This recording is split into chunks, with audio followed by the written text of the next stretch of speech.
Hi, welcome to my channel. എന്നെ ഒന്നിനും കൊള്ളില്ല, എന്നെക്കൊണ്ടൊന്നും സാധിക്കില്ല എന്ന തോന്നൽ ഉണ്ടായിട്ടുണ്ടോ? എങ്കിലത് സെൽഫ് എസ്റ്റീമിൻ്റെ കുറവ് മൂലമാണ്. അപ്പോൾ ഇന്നത്തെ വീഡിയോയിൽ സെൽഫ് എസ്റ്റീം കൂട്ടാൻ നമുക്ക് എന്തൊക്കെ കാര്യങ്ങൾ ചെയ്യാൻ സാധിക്കും എന്നതാണ്.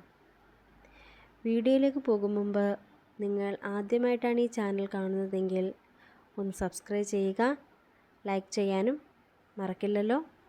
സെൽഫ് എസ്റ്റീം കുറവ് മൂലം ആങ്സൈറ്റി, അതുപോലെ തന്നെ സ്ട്രെസ്സ് എന്നിവയൊക്കെ ഉണ്ടാകാറുണ്ട്. അതുപോലെ ചുറ്റുമുള്ളവരെയൊക്കെ കൂടുതൽ തൃപ്തിപ്പെടുത്താനായിരിക്കും ഈ സെൽഫ് എസ്റ്റീം കുറവുള്ള ആൾക്കാർ കൂടുതലായിട്ടും ശ്രമിക്കാറുള്ളത്. അതുപോലെ തന്നെ ഏറ്റവും ഇമ്പോർട്ടൻ്റ് ആയിട്ടുള്ളൊരു കാര്യം എന്താണെന്ന് വെച്ചാൽ കൂടുതൽ ഇവർ നെഗറ്റീവ്സ് ആയിരിക്കും പറയുന്നത്. പോസിറ്റീവ്സ്, അവർക്ക് പോസിറ്റീവ്സ് ഉണ്ടെങ്കിൽ പോലും ആ പോസിറ്റീവ്സിനെ അവർ ശ്രദ്ധിക്കാറ് പോലുമില്ല. കൂടുതലും നെഗറ്റീവ്സ്. ഇപ്പോൾ എന്തെങ്കിലും ഒരു കാര്യം എപ്പോഴും എല്ലാം സാധിക്കണമെന്നില്ലല്ലോ. എന്തെങ്കിലും ഒരു ചെറിയ കാര്യം പോലും ചിലപ്പോൾ അത് സാധിക്കാതിരിക്കുകയാണെങ്കിലും അല്ലെങ്കിലും എനിക്ക് എപ്പോഴും അങ്ങനെയൊക്കെ തന്നെയാണ്. അങ്ങനെയൊക്കെയുള്ളൊരു ചിന്തയായിരിക്കും എപ്പോഴും അവരിലൂടെ കടന്നു പോകുന്നത്. ഇങ്ങനെയൊക്കെ പറയുന്ന ആളുകൾ നമുക്ക് ചുറ്റും തന്നെ നമ്മൾ കാണാറുണ്ടല്ലേ. അതായത് നമ്മളിൽ പലരും, ഇപ്പം ഞാനും നിങ്ങളും അടങ്ങുന്ന നമ്മളിൽ പലരും ഇതേ സിറ്റുവേഷനിലൂടെയൊക്കെ കടന്നു പോയിട്ടുണ്ടാകും. ഇപ്പോഴും ഇതേ രീതിയിൽ തന്നെ തുടരുന്ന ആൾക്കാരും ഉണ്ടായിരിക്കും. എന്നാൽ സെൽഫ് എസ്റ്റീം ഇമ്പ്രൂവ് ചെയ്യാൻ സാധിക്കും. അതിന് ആദ്യം വേണ്ടത് നമ്മൾ നമ്മളെ തന്നെ സ്നേഹിക്കാൻ പഠിക്കുക എന്നുള്ളതാണ്. ആദ്യം നമ്മുടെ കഴിവുകളെക്കുറിച്ച് തന്നെ നമ്മൾ അഭിമാനം കൊള്ളണം.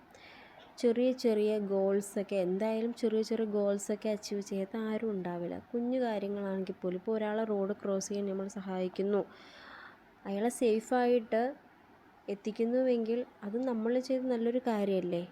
അതിനെക്കുറിച്ച് ഓർത്ത് നമ്മൾ എപ്പോഴും സന്തോഷിക്കാൻ ശ്രമിക്കാം.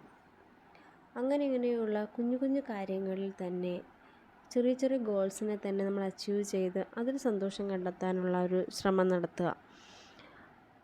കൂടാതെ തന്നെ നമ്മൾ പോസിറ്റീവ് അഫർമേഷൻസ് പ്രാക്ടീസ് ചെയ്യുന്നത് നല്ലതായിരിക്കും. നമ്മൾ സ്വയം പലതവണകളായിട്ട് എപ്പോഴും ഇങ്ങനെ പറയുക, എന്നെക്കൊണ്ട് സാധിക്കും, എനിക്കതിന് കഴിയും, അങ്ങനെയൊക്കെയുള്ള പോസിറ്റീവ് അഫർമേഷൻസ് പ്രാക്ടീസ് ചെയ്യുന്നത് നല്ലതായിരിക്കും. ഇത്തരത്തിൽ സെൽഫ് എസ്റ്റീം വർദ്ധിപ്പിക്കാൻ സാധിക്കും. ഇതുപോലെ മറ്റൊരു വീഡിയോയുമായിട്ട് ഞാൻ വീണ്ടും വരും. നിങ്ങൾക്ക് ഈ ചാനൽ ഇഷ്ടപ്പെട്ടിട്ടുണ്ടെങ്കിൽ പ്ലീസ് സബ്സ്ക്രൈബ്, support me.